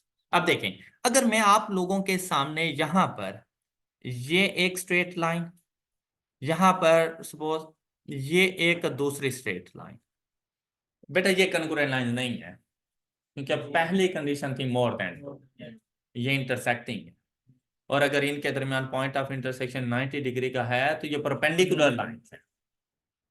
All right, अच्छा और अगर मैं यहां पर एक और line draw करूं और उसका पॉइंट ऑफ इंटरसेक्शन भी सेम हो, अब देखिए क्या तीनों लाइन का पॉइंट ऑफ इंटरसेक्शन सेम है, इसे कंकरेंट लाइंस कहा जाता है। तो कंकरेंट लाइंस की पहली कंडीशन एटलीस्ट 3 लाइन। अब ये 4, 5, 6 हो सकती हैं। अच्छा, आपसे ना पूछा जा सकता है, वैसे मैंने आपको चैप्टर पढ़ा दिया, आपको सारी चीजों का पता चल गया, आपसे एक क्वेश्चन पूछा जा सकता है कि आपने स्लोप बताना है, पॉजिटिव, नेगेटिव, जीरो, इंफिनिटी, ये ऑप्शंस में मौजूद है। A line passing through third and first quadrant, the slope is a line passing through third and first quadrant, the slope is positive, क्योंकि जैसे ही थर्ड से फर्स्ट क्वाड्रेंट में जाते हो तो डायरेक्शन अपवर्ड होती है। Alright, the slope is positive. A line passing through second and fourth quadrant, the slope is, क्योंकि डायरेक्शन लेफ्ट टू राइट, नीचे की तरफ आओगे, डाउनवर्ड, तो स्लोप इज नेगेटिव। तो मसला, तो ऐसे ही आपके पास क्वेश्चंस आ जाते हैं। कोऑर्डिनेट सिस्टम में एक छोटा सा एडिशनल पॉइंट उन्होंने डिस्कस किया हुआ है, जिसे हम लोग कहते रहते हैं कॉस्ट बिहेवियर। मींस दैट आप लोगों ने ब्रेक इवन पॉइंट आइडेंटिफाई करके देना है। ठीक है भाई, आपको डिफरेंट क्वेश्चंस गिवन होंगे और आप लोगों ने उसमें ब्रेक इवन पॉइंट फाइंड करना है। आप लोगों ने अपनी क्लासेज में बड़ी डिटेल में इसको पढ़ा होगा, लेकिन हम लोगों ने चल के देखना है कि भाई एग्जाम पॉइंट ऑफ व्यू से कौन कौन सी चीजें हम लोगों ने याद रखनी है। भाई ब्रेक इवन पॉइंट के लिए सबसे पहले आपको पता हो कि प्रॉफिट्स क्या होता है। प्रॉफिट की कैलकुलेशन होती है total revenue minus total cost.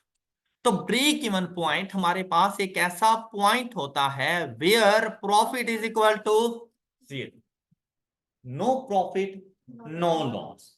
या आपसे कहा जा सकता है कि हमें एक ऐसा पॉइंट आइडेंटिफाई करके दें, पॉइंट से मुराद होता है नंबर ऑफ यूनिट्स, आइडेंटिफाई करके दें जिस पर हमारी कॉस्ट रिकवर हो जाए, तो इससे मुराद है वो आपसे ब्रेक इवन पॉइंट पूछ रहे हैं। ब्रेक इवन पॉइंट फाइंड करने के बहुत से मेथड्स हैं आपके पास, डिपेंड करता है डाटा कौन सा है। अगर आपको प्रॉफिट फंक्शन ही दे दिया जाए तो profit function is equal to zero और जाकर एक्स की वैल्यू फाइंड कर। Profit function is equal to zero, क्योंकि ब्रेक इवन पॉइंट एक ऐसा पॉइंट है ना जहां पे प्रॉफिट जीरो हो, तो उस प्रॉफिट फंक्शन को इज इक्वल टू जीरो कर दो और जाकर एक्स की वैल्यू फाइंड कर लो, आपका ब्रेक इवन पॉइंट है। लेकिन ऐसा नहीं होता। हमें अगर यहां पर देखें, मैंने आपसे कहा profit is equal to total revenue minus total cost, और मैं पी को जीरो कर दूं, इसका यह मतलब नहीं, जैसे मैं आपसे ये कह रहा हूं कि at break even point total revenue is equal to, ये सेकंड मेथड है। प्रॉफिट फंक्शन है तो इज इक्वल टू जीरो करके एक्स की वैल्यू फाइंड करो। अगर टोटल रेवेन्यू और टोटल कॉस्ट के फंक्शंस गिवन हैं तो प्रॉफिट फंक्शन ना फाइंड करना, ब्रेक इवन पॉइंट के लिए total revenue is equal to total cost कर देना और जाकर एक्स की वैल्यू फाइंड कर लेना, आपके पास ब्रेक इवन पॉइंट आ जाएगा। ये बात क्लियर हो गई। नेक्स्ट जो आप लोगों ने याद रखना है, भाई प्रॉफिट के लिए एक चीज, एक इक्वेशन, लेकिन प्रॉफिट की एक दूसरी इक्वेशन हमारे पास होती है, total contribution minus fixed cost. ये प्रॉफिट कैलकुलेट करने की दूसरी इक्वेशन है। Profit is equal to total contribution minus, तो अगर यहां पर मैंने ब्रेक इवन पॉइंट फाइंड करना हो और मैं पी को जीरो पुट करूं, क्या मैं आपसे ये नहीं कह रहा कि at break even point total contribution is equal to fixed cost.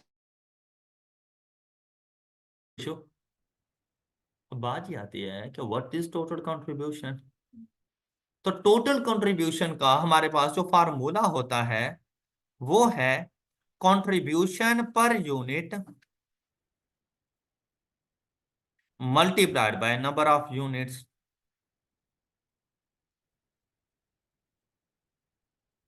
और बेटा जब भी टोटल फाइंड करना हो, per unit multiplied by number of unit, तो टोटल वैल्यू आ जाती है।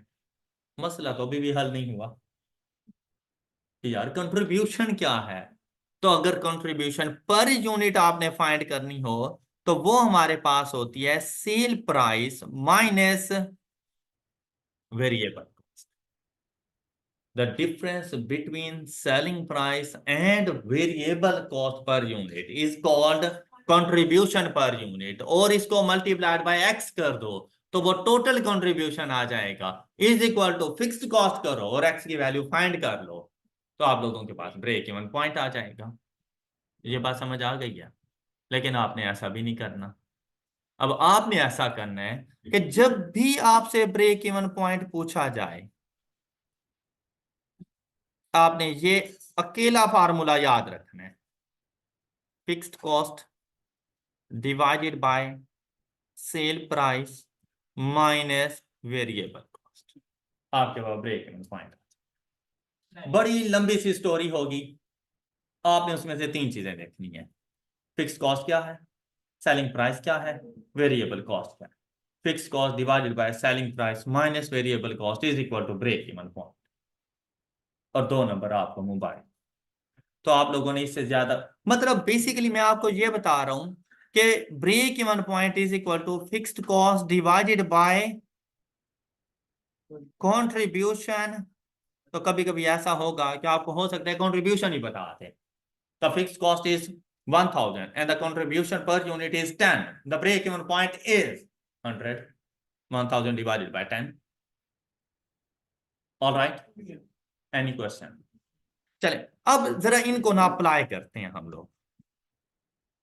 कुछ क्वेश्चन मैं आपको सॉल्व करके दे देता हूं जो डिफिकल्ट से होंगे। अगर मैंने ना हर चैप्टर से रेलिवेंट उस चैप्टर की हैसियत के मुताबिक कुछ क्वेश्चन सिलेक्ट किए हुए हैं जो कि आपके एग्जाम में भी आ सकते हैं। अदरवाइज ये कॉन्सेप्ट तो पक्के आए हुए हैं, आपने इनकी प्रैक्टिस करनी है और जाकर इनको जरूर सॉल्व करना और ऐसे सॉल्व करना है, ये समझ के सॉल्व करना है जैसे आपके एग्जाम में आए हैं। और आपने अपने आप को जज करना है कि इन क्वेश्चन में से आप कितने क्वेश्चन सॉल्व कर सकते हैं। इससे आपको ये पता चल जाएगा कि आपका ये चैप्टर किस लेवल पर है, तो आपको कितना समझ आया है। ओके, अब जैसे यहां पर अभी के लिए मैं आपको हर एक क्वेश्चन नहीं सॉल्व करवाऊंगा, इजी क्वेश्चन मैं स्किप करता जाऊंगा ताकि आप लोग खुद से करें। जो डिफिकल्ट समझाने वाले होंगे वो मैं यहाँ पे करूंगा। आपने प्रैक्टिस करके आना है। नेक्स्ट डे अगर आपको कोई इशू होगा इस चैप्टर में, आपने सबसे पहले मुझसे वो पूछनी है, हम उनको रिसॉल्व करेंगे, उसके बाद न्यू चैप्टर हम लोग स्टार्ट किया करेंगे। Okay, any question? जी अच्छा देखिए बेटा, जैसे फर्स्ट क्वेश्चन आपसे कहा गया कि the point of intersection of this and this in which quadrant. अब देखो पूछा जा सकता था कि पॉइंट ऑफ इंटरसेक्शन क्या है, वो इक्वेशन का क्वेश्चन बन जाता। अब यहां पर ये भी हो सकता था कि पॉइंट ही बताया जाता और आपसे कहा जाता कौन से क्वाड्रेंट में है, इजी क्वेश्चन बन जाता। तो फिर उसको आई कैप कौन कहे। तो उसने कहा क्या, दो इक्वेशन बताएं, कहते हैं बताओ इनका पॉइंट ऑफ इंटरसेक्शन कौन से क्वाड्रेंट। तो हम लोग जाएंगे दोनों का पॉइंट ऑफ इंटरसेक्शन फाइंड करेंगे। कैसे? By using the one and only calculator. और इसमें हम लोग कैसे इसको सॉल्व किया करते हैं, देखें सेटअप 5 नंबर और 1 नंबर पे गए और यहां से देखा 3 5 4 2 3 2 and the point of x की वैल्यू नेगेटिव। एक्स नेगेटिव हो तो या तो सेकंड है या फिर थर्ड है। ओके, डिपेंड करता है वाई की वैल्यू पे। वाई पॉजिटिव तो फिर भाई मुझे ये नहीं गर्ज के पॉइंट ऑफ इंटरसेक्शन क्या है, मुझे ये गर्ज है कौन से क्वाड्रेंट में है। बस क्वेश्चन सॉल्व हो गया हमारा। ऐसे ही आपने करना है। अब देखिएगा कि जैसे ही आप लोग 10-12 क्वेश्चन ऐसे ही सॉल्व करेंगे ना, आपका कॉन्फिडेंस 0 से हाई हो जाना है और ये 100 पे पहुंच जाना है। आप कर सकते हैं और हर चैप्टर से रेलिवेंट बस अपने कॉन्फिडेंस को ऐसे ही बूस्ट करना है। ऑलराइट, लेकिन 1 करते हुए 5 का नहीं सोचना, चैप्टर नंबर 2 करते हुए चैप्टर नंबर 10 का नहीं सोचना। हाँ, ये अलग बात है कि आज 1 कर रहे हैं तो सिर्फ 1 का सोचें। अगर 5 दिन के बाद मैं चैप्टर नंबर 5 कर रहा हूं और पहले 4 कंप्लीट कर चुका हूं तो पहले 5 का सोचो जो मैं करवा चुका हूं कि वो मुझे आते हैं या नहीं आते।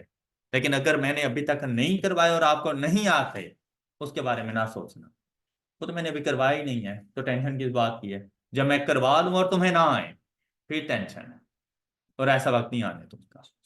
ओके, अच्छा बेटा, अब ये 2 पॉइंट्स के दरमियान डिस्टेंस फाइंड करना है, ये आप लोगों की होम असाइनमेंट है। इसी तरह से ये एक पॉइंट गिवन है और distance from the origin find करना है, ये भी आपकी होम असाइनमेंट है। अच्छा नेक्स्ट देखें बेटा, find the length of straight line. Length of straight line से मुराद भी डिस्टेंस बिटवीन 2 पॉइंट्स ही होता है। क्लियर? तो बस पूछने का अंदाज बदल गया। तो 2 पॉइंट्स गिवन है, आपने डिस्टेंस का फार्मूला अप्लाई करके ये खुद करना है। 2 पॉइंट्स गिवन है, मिड पॉइंट फाइंड करना है, कि आप लोगों ने खुद से कर लेना है। नेक्स्ट देखिए, आपके पास देखिए ये एक लाइन आ गई, कहते हैं meets y axis at the point. अब देखिए वाई इंटरसेप्ट पूछने का डिफरेंट मेथड है। वाई एक्सिस पर कहां पे मिलेगी, तो भाई उसी पॉइंट को तो वाई इंटरसेप्ट कहा जाता है। तो वाई इंटरसेप्ट कैसे फाइंड किया जाएगा? कांस्टेंट, अभी हम लोगों ने पढ़ा था, y intercept constant divided by y intercept है तो वाई कोफिशिएंट, ये आ जाएगा -7। कांस्टेंट है 10, तो वाई इंटरसेप्ट की वैल्यू क्या आ जाएगी? 10 एंड -7। वाई इंटरसेप्ट क्या है, तो ये तो वाई की वैल्यू है, तो वहां पर एक्स की क्या वैल्यू होगी? बस 0 एंड -10/7, ये आंसर हो गया। अब देखिए यहां पर थी थोड़ी सी स्मार्ट वर्किंग, कि जब y एक्सिस पे पूछा गया तो y एक्सिस पे आपको पता होना चाहिए कि x की वैल्यू 0 है। अब आप लोग देखें कि अगर सपोज मैंने तुक्का भी लगाना है, तो चारों में से एक ने ठीक होना है, मतलब 25% चांसेस हैं। अब आपने अपने चांसेस को खुद से इंक्रीज करना है। क्या कि मुझे पता है यार x ने 0 होना है, y कोई ना कोई कांस्टेंट वैल्यू होगी, ना तो ऑप्शन ए बनेगा ना ऑप्शन डी बनेगा। अब तुक्का लगाने के लिए भी मैं एटलीस्ट ए और डी का नहीं सोच रहा। अब मेरे पास ये दो ऑप्शन है, इसे कहा जाता है एलिमिनेशन मेथड। एमसीक्यूज हमेशा एलिमिनेशन मेथड से जाके करें। अब क्या करना है हम लोगों ने, कि यहां पर जाकर हम लोगों ने देखना है कि -10/7 या 10/3। अब क्या कर रहे हैं कि -10 में तो कोई इशू नहीं है, 7 या 3, तो y इंटरसेप्ट है तो divided by y coefficient, x intercept है तो डिवाइडेड बाय x कोफिशिएंट। तो देखो y का कोफिशिएंट क्या था, माइनस तो आ गया है ना एक मर्तबा। अब मैंने ये डिसाइड करना है कि 7 या 3, तो y इंटरसेप्ट है तो 7, x इंटरसेप्ट यहां पे होता तो -10/3 है। नहीं, x इंटरसेप्ट में y ने 0 होना था, और ये हमारे पास आता, अल्फा भी नहीं आता, ये मेरे पास -10/3 बनता, अल्फा भी ना आता।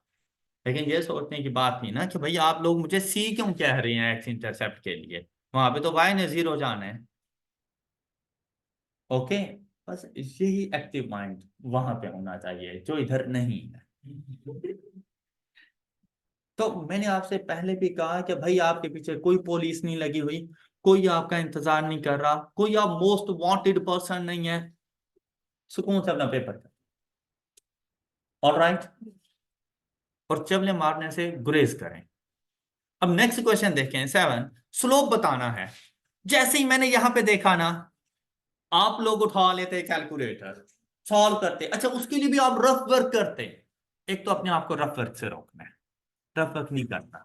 जब भी कोई कैलकुलेशन आए बस उठा लें इस भाई साहब को, और इससे मदद लेना शुरू कर दें। इससे जितनी मर्जी मदद लोगे ना, शाम को आके ताने नहीं मारेगा, भाई तेरी तो औकात ही नहीं थी, पेपर तो मैंने तुझे सॉल्व करवाया है, नहीं कहेगा।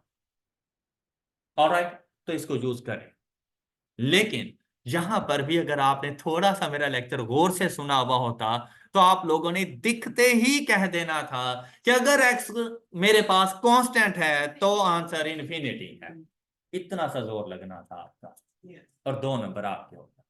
And move to next question. जैसे ही यहां पे देखा डिफरेंट डिफरेंट, अब उठाओ कैलकुलेटर और जाकर आप लोगों ने सॉल्यूशन फाइंड कर लेना है। अच्छा, ये आपके लोगों की होम असाइनमेंट, ये इजी क्वेश्चन है, आप लोग कर लेंगे, हम इनके ऊपर टाइम नहीं वेस्ट करते। नेक्स्ट देखिए, दो डिफरेंट पॉइंट्स पूछ रहा है, पैरेलल, परपेंडिकुलर, कनकुरेंट। कनकुरेंट तो हो नहीं सकते क्योंकि 2 लाइंस हैं, उसके लिए कम से कम 3 लाइंस होती, और 3 लाइंस के लिए भाई स्लोप के मुताबिक तो डिसीजन होता ही नहीं है।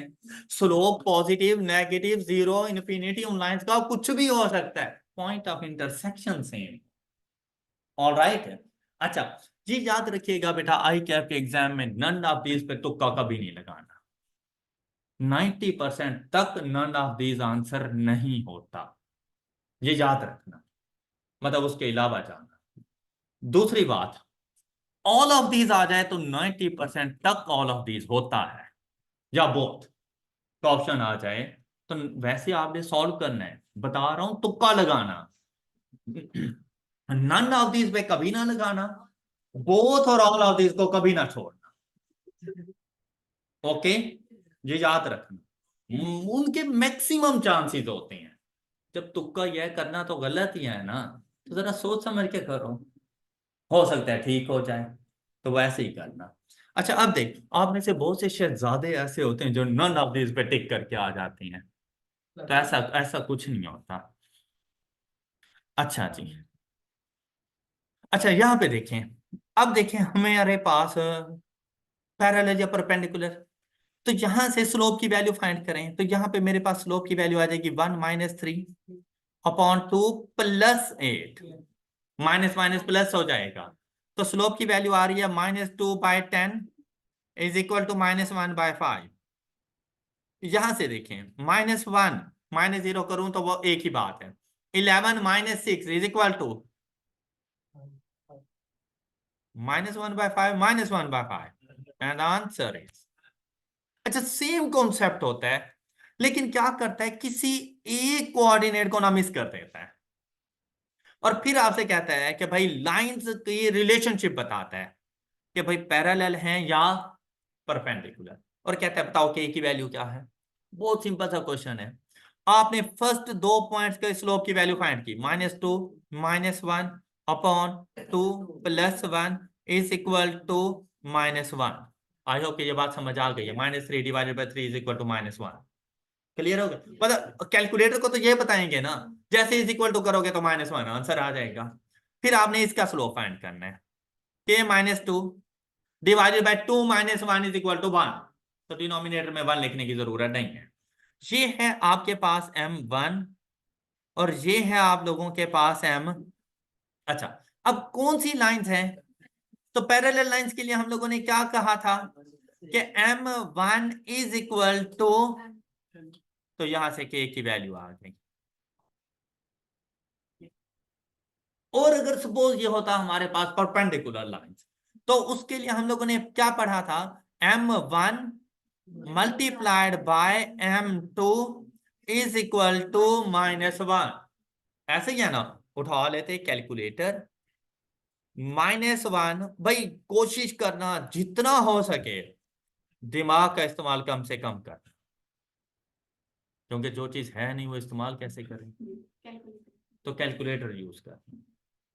ओके, = -1 शिफ्ट सॉल्व तो अब आपके पास k की वैल्यू कब, अगर ये परपेंडिकुलर होती तो k की वैल्यू 3, अगर पैरेलल है तो k की वैल्यू 1। आ गई समझ ये बात? क्लियर? अब देखिए बेटा क्वेश्चन नंबर 11 देखें, अगर equation of the line passing through the perpendicular to the line. अब देखिए बेसिकली अब इक्वेशन मैंने बना के देनी है, एक ऐसी इक्वेशन जो 1 और 1 से पास करे और परपेंडिकुलर हो इस लाइन के, पैरेलल भी कह सकता था। बेसिकली स्लोप बताने का इनडायरेक्ट मेथड है ये। आपने इसका ना स्लोप फाइंड करना है। अब देखिए स्लोप कैसे फाइंड किया जाता है, हमने पढ़ा था -a/b। स्लोप फाइंड हो गया इक्वेशन का, तो ये पॉइंट पिक किया। स्टार्ट में मैंने फार्मूला बता दिया -a/b, स्लोप की वैल्यू, अदरवाइज मुझे ये कन्वर्ट करनी पड़ती y = mx + c की फॉर्म में। अब इसकी परपेंडिकुलर लाइन का स्लोप क्या होगा, इनवर्स एंड रेसिप्रोकल 4/3। अब देखें स्लोप मिल गया मुझे, पॉइंट मिल गया मुझे, इक्वेशन बनाने के लिए कौन सी फॉर्म ऑफ इक्वेशन यूज करूं, पॉइंट स्लोप फॉर्म। ऐसा ही है, नहीं करूंगा, वो जस्ट फॉर नॉलेज था, क्वेश्चन को सॉल्व करने के लिए नहीं। क्वेश्चन में भाई ऑप्शन मेरे सामने है, जाके चेक करते हैं कि इनमें से, मैंने तो इनमें से टिक करना है ना। अपनी एफर्ट्स को ठीक जगह पे पुट करना सीखो।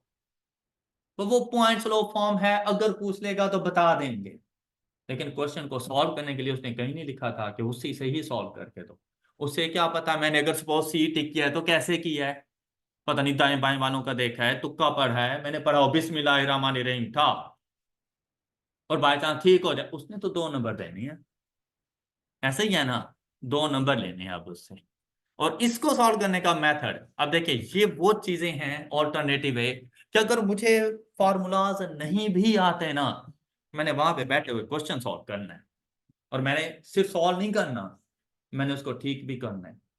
और जिनको ये मेथड्स नहीं आते ना, मैंने बहुत से नॉलेज वालों को यहाँ पे गिरते हुए देखा है कि आपकी एक छोटी सी मिस्टेक और आपको दूर कर देती है, और आपको 50 मार्क्स भी ऐसे लगते हैं जैसे पहाड़ की चोटी है जिसके ऊपर आपने चढ़ना है।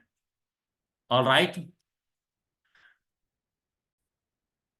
बेटा, इन्हीं दो चीजों को ना आपने अपने एमसीक्यूज के ऊपर अप्लाई कर देना है। मुझे ऐसी लाइन चाहिए जिसका स्लोप 4/3 हो। पूछो लाइन नंबर 1 का स्लोप क्या आ रहा है मेरे पास, -3 गुड बाय। ये मेरा आंसर नहीं है क्योंकि मुझे 4/3 चाहिए था। क्या आपको मेरी ये बात समझ आई है? इसी तरह नेक्स्ट इक्वेशन में देखा, वैसे तो के होने की वजह से ही मैंने इसको कैंसिल कर देना था, क्योंकि के से तो मैं वेरीफाई नहीं कर सकता और के मेरी इक्वेशन में आना ही नहीं है। ऑलराइट, मैंने इसको वैसे ही गुड बाय कर दिया। लेकिन अगर स्लोप भी देखो तो मेरे पास इसका स्लोप आ रहा है -3/4, तो ये भी तो नहीं है। बात क्लियर हो गई? अच्छा फिर देखो, यहां पर देखा तो स्लोप की वैल्यू आ रही है -4 divided by -3 is equal to 4/3। D option में देखा तो भी 4/3। इन दोनों में से कोई है। अब ये सिलेक्ट करना है इन दोनों में से कौन है। तो पॉइंट को बुला लो, आ जाओ भाई, अब तुम हमारी मदद करो। स्लोप ने 2 को कैंसिल कर दिया है, 2 को अपने पास रखा है। अब पॉइंट ने मदद करनी है। हम लोग जाकर एक्स एंड वाई को रिप्लेस कर देंगे। देखें यहां पर आपके पास क्या आ रहा है, 4 × 1। नेक्स्ट क्या है, -3 × वाई की वैल्यू जो भी पॉइंट हो आपने वो पुट कर दिया, +5। इसे पूछो द आंसर इज, इसने कहा 6, जबकि यहां पे क्या है, यहां पे क्या है, मैंने क्या किया था, 1 कर दो, 2, यहां पे क्या है, 0। Goodbye and welcome. अच्छा अब क्या डिफरेंस दोनों में क्या था, +1 की जगह पे ये वेरीफाई कर लो, और ये राइट हैंड साइड के इक्वल, गले लगाओ भाई इसे, 2 नंबर आपके हुए। क्या मुझे याद करने की जरूरत है कि पॉइंट स्लोप फॉर्म क्या होती है? मेरा क्वेश्चन क्या गलत है? यही काम आपने उतर का। ऑलराइट, अगर सपोज कि यहां पे होता परपेंडिकुलर लाइन, सपोज होता परपेंडिकुलर, तो फिर सी और डी कैंसिल हो चुके थे। ए को वैसे ही कैंसिल कर दिया के होने की वजह से। सॉरी, पैरेलल होता तो मुझे स्लोप चाहिए था -3/4। वो कहां मिल रहा है, ऑप्शन ए में। ऑप्शन ए को चेक करते हैं। देखिए ये आ रहा था +4 एंड -7। गलत नहीं हो रहा, 3x + 4y +4y -7 is equal to, तो अगर यहां पे परपेंडिकुलर की जगह पे पैरेलल होता तो ये मेरा करेक्ट आंसर था, ऑप्शन। ऑल राइट, अब आपने ऐसे ही क्वेश्चन को सॉल्व करना है। नेक्स्ट बेटा आपके पास देखिए, the equation of the line passing through. अब इन दोनों का पॉइंट ऑफ इंटरसेक्शन फाइंड करना है, लेकिन इसमें ट्विस्ट क्या है, देखें आप लोग जब भी पॉइंट ऑफ इंटरसेक्शन फाइंड करने के लिए इक्वेशन में जाते हैं, देखें अगर आपके पास लीनियर इक्वेशन है तो कांस्टेंट कहां पे है, और अगर क्वाड्रेटिक इक्वेशन है तो कांस्टेंट कहां पे है। आप लोगों ने कैलकुलेटर के फॉर्मेट को फॉलो करते हैं। अब यहां पर कांस्टेंट पुट करते हुए बेटा आप लोगों ने -5 एंड -2 नहीं पुट कर देना, आपने इसको रीअरेंज करना है, और ये इक्वेशन बन जाएगी कुछ इस तरह, +5 और +2 जाके पुट करना, यहां से आपको मिल जाएगा पॉइंट। इस इक्वेशन से आप लोगों ने फाइंड करना है स्लोप। स्लोप और फिर कौन सी लाइन है बताएं, इसके स्लोप की वैल्यू हमारे पास क्या आ जाएगी, 2/3। तो इसकी परपेंडिकुलर लाइन का स्लोप जो मैंने जाके यूज करना है वो क्या आएगा। अच्छा वेरीफाई किया, -3/2 है, ये भी -3/2 है, ये गलत हो गए।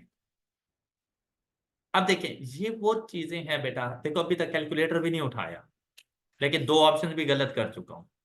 अब 2 के बारे में मैंने सोचना है। अब इन दोनों का पहले पॉइंट ऑफ इंटरसेक्शन फाइंड करूंगा, 2 3।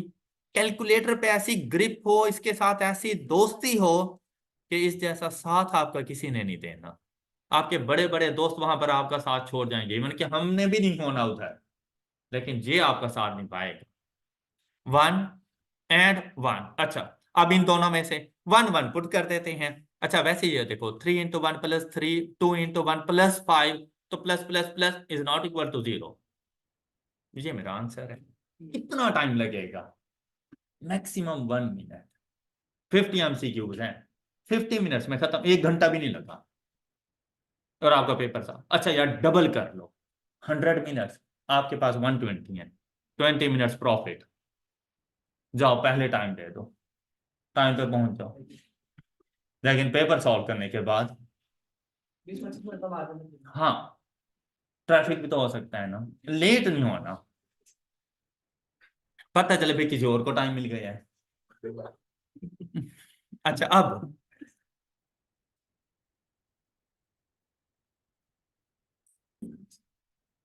Find the equation of a straight line passing through the point this and this. अब बेटा इसका अगर प्रॉपर मेथड की बात करें ना, तो इसका प्रॉपर मेथड है कि पहले इनका स्लोप फाइंड करो, दोनों में से कोई एक पॉइंट पिक करो और उसको जाके अप्लाई कर दो पॉइंट स्लोप फॉर्म के अंदर। ना करना, अगर आपने भी ऐसा करना है तो फिर मुझसे पढ़ने का फायदा, कोई फायदा नहीं है फिर मुझसे पढ़ने का।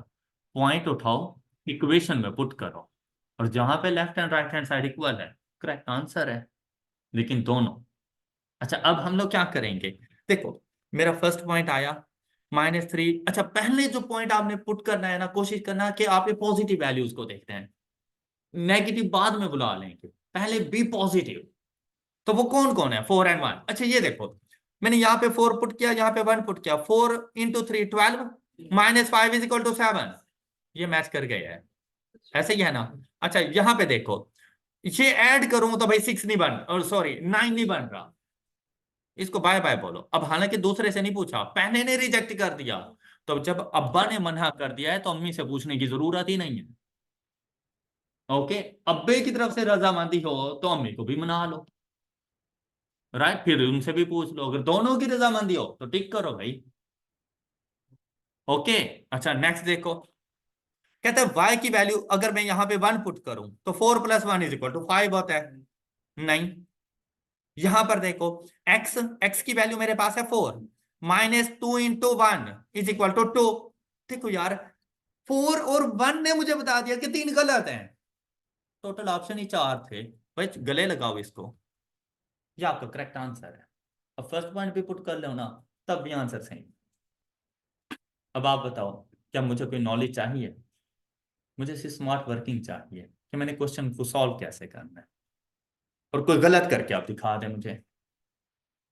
ऑलराइट, ये मेथड है आप एमसीक्यूज को सॉल्व करने के।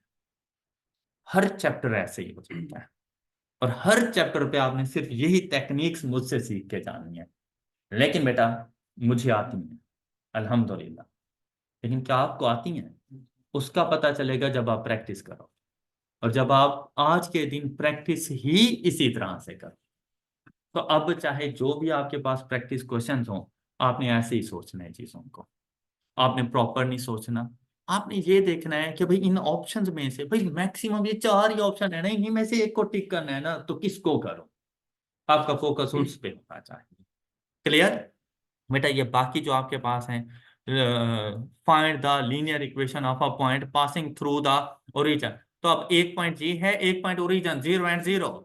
तो बेटा यहाँ पे देखो 0, यहाँ पे 0 पुट करूं तो क्या इक्वल होंगे? यहाँ पे 0 और यहाँ पे 0 पुट करूं, क्या इक्वल होंगे? मैंने आपसे कहा था, ये बात आपको समझ आई है?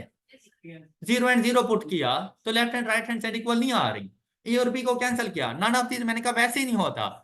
0 एंड 0 पुट करो, फिर इससे पूछो y की वैल्यू, ये x की वैल्यू है 12, 0.5 multiplied by 12 is equal to, ये देखो क्वेश्चन सॉल्व हो गए। दिखने में मुश्किल क्वेश्चन था, और आप अगर सॉल्व करते, आप 10 मिनट्स लगा देते। यही वजह होती है कि आपका पेपर कंप्लीट नहीं होता भाई। एक क्वेश्चन को मैक्सिमम, यार अब देखो मैंने कितना टाइम दिखाया होगा, मैक्सिमम 15 सेकेंड। बस यही काम आपने करना है, हालांकि आपके पास 120 सेकेंड से भी ज्यादा का टाइम मौजूद है। अच्छा बेटा, नेक्स्ट अब देखो, ये भी देखो, क्वेश्चन नंबर 15। क्या कमाल का क्वेश्चन आया है, कहता है y x is at 4 and x x is at means that कहता है y इंटरसेप्ट मेरे पास 4 है और x इंटरसेप्ट 8 है। कहता है इक्वेशन बताओ। अच्छा अब हमने क्या करना है, सॉल्यूशन की तरफ देखा तो y एक्सिस एट 4 से मुराद है कि x की वैल्यू को 0 पुट करूं तो y की वैल्यू, x की वैल्यू को 0 पुट करूं तो y की वैल्यू 4 आ गई है। क्या आपको ये बात समझ आई? इसी तरह यहां पर अगर x की वैल्यू को 0 पुट करूं तो y की वैल्यू 8 आ रही है, ये नहीं बनेगा। x की वैल्यू को 0 पुट करूं तो यहां पर भी इक्वेशन मैच कर रही है, y की वैल्यू 4 आ रही है। यहाँ x को 0 पुट करूं y की वैल्यू 12, गलत हो गया। अब इन दोनों से पूछना है कि अगर मैं y को 0 पुट करूं तो x की वैल्यू क्या आनी चाहिए। यहाँ पर अगर मैं y को 0 पुट करूं तो x की वैल्यू, यहाँ पे y को 0 पुट करूं तो x की वैल्यू -8 है। ये आंसर आ गया। ऑलराइट, बज़ाहिर इसके ऊपर आप लोगों ने जहाँ के अप्लाई करना थी इंटरसेप्ट फॉर्म, कभी भी ना करना इंटरसेप्ट फॉर्म। अच्छा इसको दूसरा मेथड है, मैंने आपको बताया था कि अगर x and Y intercept given हो तो स्लोप फाइंड हो सकता है। अच्छा स्लोप की वैल्यू क्या, -y intercept upon x intercept and the answer is -0 point, ऐसा ही है। और अगर इक्वेशन आप पूछ लिया है तो y is equal to -0.5 x plus y intercept, और वो गिवन है। क्या आपको ये बात समझ आ गई है? इक्वेशन बन गई है हमारी।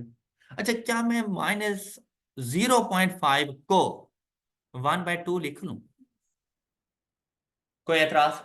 अब ये 2 मल्टीप्लाई हो जाएगा तो 2y is equal to -x plus 4 into 2 8, तो ये 2 पूरी इक्वेशन से मल्टीप्लाई होता है। बस यहीं पे बच्चे मिस्टेक कर जाते हैं कि इस कांस्टेंट को नहीं मल्टीप्लाई करते।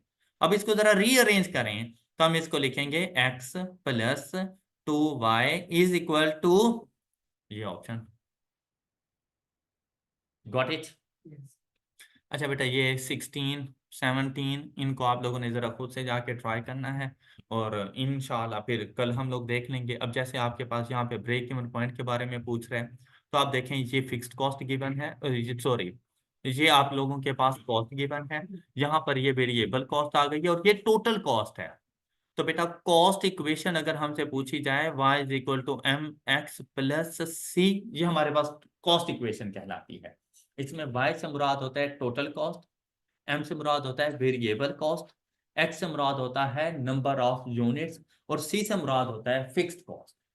ऑलराइट, मतलब अगर कोऑर्डिनेट सिस्टम में है तो ये स्लोप इंटरसेप्ट फॉर्म है, और अगर ये कॉस्ट वाले कॉस्ट बिहेवियर में आ गई है तो ये कॉस्ट इक्वेशन है, तो इसके नेम चेंज हो जाते हैं।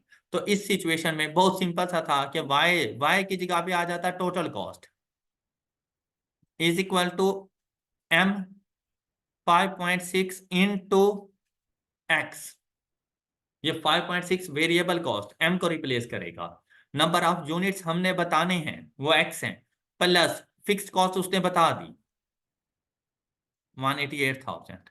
तो यहां से जाके सिंपली बस कैलकुलेटर पे ये वैल्यूज आपने पुट कर देनी है। 356,000 is equal to 5.6 x plus 188,000, shift solve equal to 30,000, और ये आपका क्वेश्चन सॉल्व हो गया। क्लियर? फिर देखें ब्रेक इवन पॉइंट आया। अब ब्रेक इवन पॉइंट के लिए देखें selling price, variable cost, fixed cost. अब देखो सिंपल सा था, 5,000 fix cost divided by selling price minus variable cost 1250, ये क्वेश्चन सॉल्व। ये ब्रेक इवन पॉइंट है। कोई मैंने रेवेन्यू नहीं बनाया, कोई मैंने कॉस्ट फंक्शन नहीं बनाया, कोई प्रॉफिट कैलकुलेट करने की जरूरत नहीं है, और हमेशा ऐसे ही करना। अब बाकी क्वेश्चन बेटा आप लोगों ने जरा प्रैक्टिस करने हैं, सिर्फ चैप्टर नंबर 1 ही करना, और नेक्स्ट लेक्चर के अंदर इंशाल्लाह हम लोग चैप्टर नंबर 2 और साथ में मैथमेटिकल प्रोग्रेशन तो डिस्कस करेंगे। तो आपने उन चीजों को सिर्फ एक नजर देख कर आना है तो आपको पता हो कि नेक्स्ट लेक्चर में हम लोग क्या पढ़ने वाले हैं। तो 2 सिर्फ इक्वेशन से रेलिवेंट है, वो मैंने उसमें समझाने वाली ऐसे कोई बात नहीं है, ये बताने वाली बात है कि क्वेश्चन कैसे सॉल्व करना है वो मैं आपको बताऊंगा। और जो पढ़ने वाला चैप्टर है वो है चैप्टर नंबर 3, मैथमेटिकल प्रोग्रेशन है ना चैप्टर नंबर 3, वो हम लोग करेंगे। Okay, that's all for today. अपना बहुत सा ख्याल रखिए, नेक्स्ट लेक्चर में मिलेंगे। अल्लाह हाफिज।